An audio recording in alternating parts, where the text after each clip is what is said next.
Bienvenue dans cette nouvelle vidéo. Dans cette vidéo, on va voir un élément pour distribuer l'énergie pneumatique. Tout d'abord, on commence par la structure d'une installation pneumatique. Le premier élément, c'est un compresseur. La fonction du compresseur est de comprimer l'air. Ça veut dire produire de l'énergie pneumatique. La pression de l'air générée par le compresseur est de l'ordre de 10 bars. L'énergie produite dans le compresseur est stockée dans un réservoir pour l'utiliser. On l'utilise pour alimenter les actionneurs.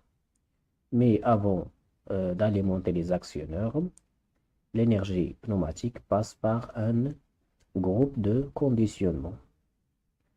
Le groupe de conditionnement est constitué de 3 éléments. Le premier élément, c'est un lubrificateur. Le lubrificateur permet d'ajouter une matière lubrificateur pour diminuer les frottements des parties mobiles et par la suite éviter la corrosion des pièces. Le deuxième élément, c'est un régulateur. Elle permet de régler la pression de l'énergie d'utilisation. Le troisième élément, c'est un filtre. La fonction du filtre est de filtrer, ça veut dire supprimer les impuretés. Exemple des impuretés, les poussières. Le groupe de conditionnement est appelé un groupe FRL. F filtre, R régulateur et L lubrificateur. Après le conditionnement, on a le distributeur. Le distributeur, il va distribuer l'énergie pneumatique à l'actionneur. L'actionneur, c'est un verre. Il va recevoir l'énergie pneumatique et il va la convertir en énergie mécanique.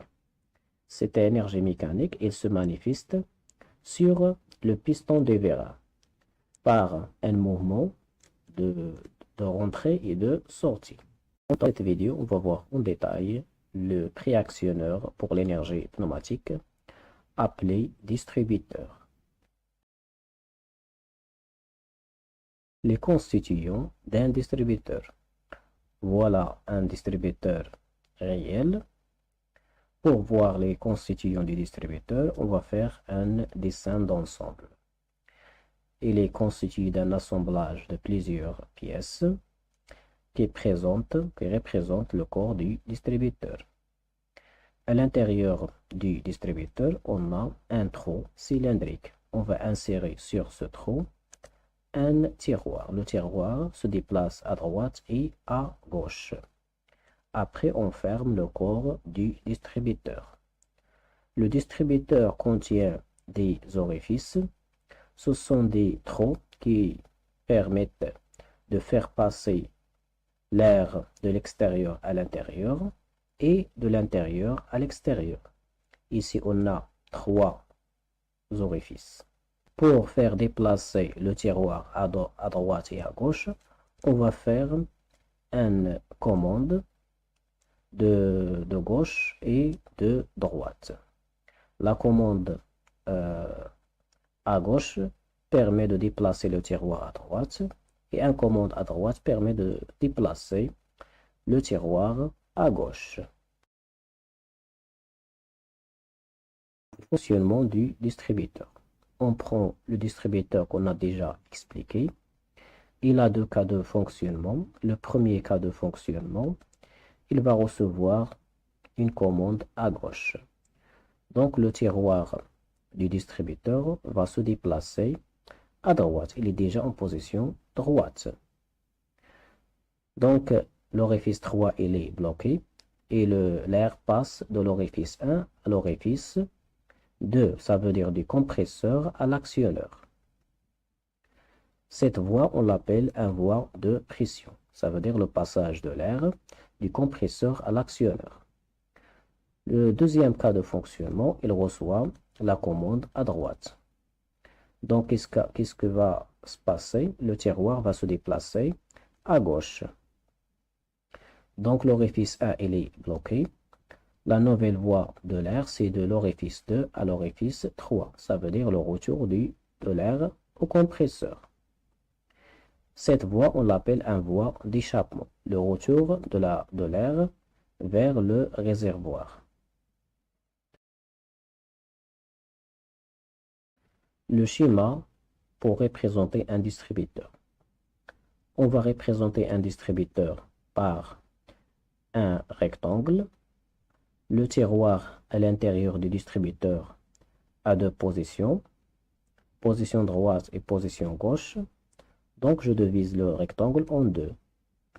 On a ici trois orifices. On va les représenter. L'orifice 1, l'orifice 2 et l'orifice 3. Même chose, je vais représenter ces orifices dans la deuxième position. Orifice 1, orifice 2 et orifice 3.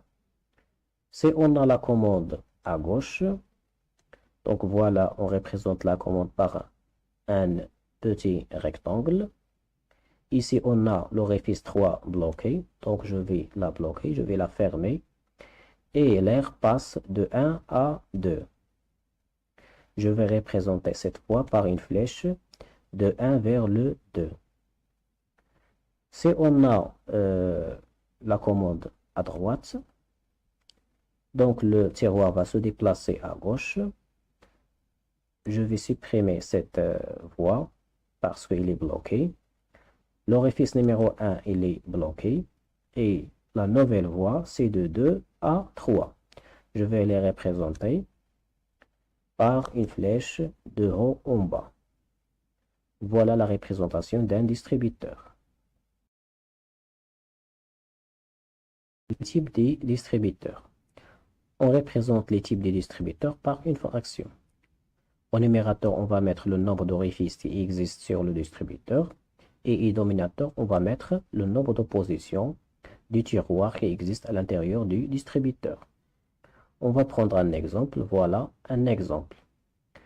Sur ce distributeur, il est écrit le symbole du distributeur.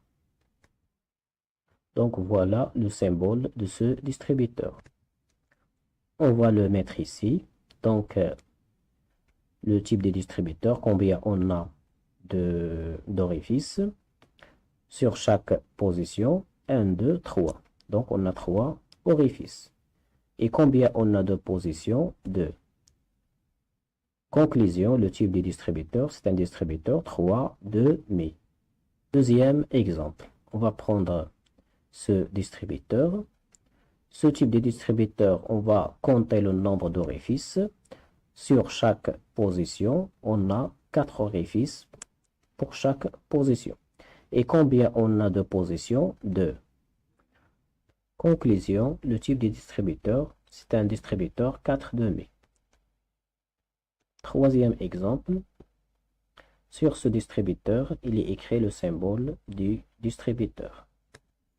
Donc voilà le symbole de ce distributeur.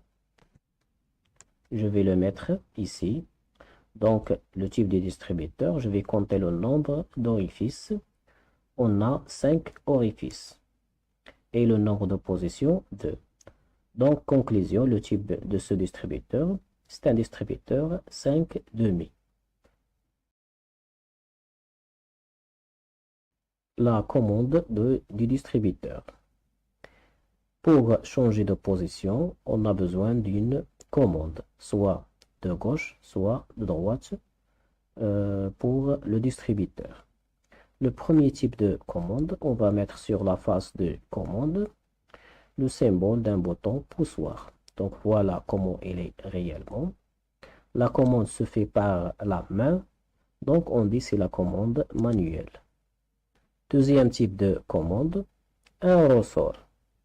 Le ressort va, un objet va exercer une force sur le ressort et le ressort à son tour va exercer une force sur la face de commande du distributeur. Une force, ça veut dire une commande mécanique. Troisième type de commande, on va mettre le symbole d'une bobine.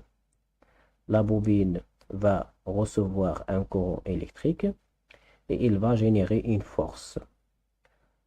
Donc, c'est une commande électrique parce que pour générer la force par la bobine, il doit être alimenté par un courant électrique.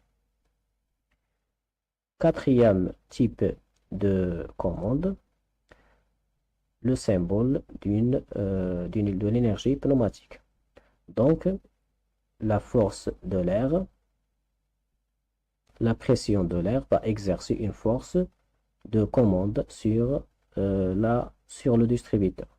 Donc, c'est une commande pneumatique. Le dernier type de commande, c'est une combinaison d'une bobine et d'un signal pneumatique. Donc, la bobine, c'est un signal pour exercer une force. Il a besoin d'être alimenté par un courant électrique. Ce courant électrique, il est converti en une force.